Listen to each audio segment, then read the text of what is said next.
धान किणा को नहीं आसिला खुशी खबर। टोकन अवधि को 15 दिन को वृद्धि करने को निष्पत्ति।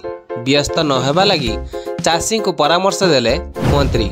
जानिबा संपूर्ण खबर ता पूर्व वीडियो को लाइक एवं चैनल को सब्सक्राइब करनथिले एबे ही सब्सक्राइब करी पाखरे आसुथिबा घंटी चिन्ह को दबाई दियंतु। वर्षारे फसल क्षतिग्रस्त चाषी को मिलिबो क्षतिपूरण। सूचना देले जगाण मंत्री कृष्णचंद्र पात्र।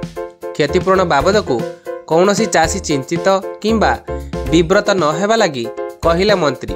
टोकन अवधि 15 दिन वृद्धि पाई जिलापाल को क्षमता दिया जायछि। मार्च जाए धान मंडी खोला थिबारु व्यस्त हेबार कौनसी कारण नाही बोली सूचना देइछंती मंत्री।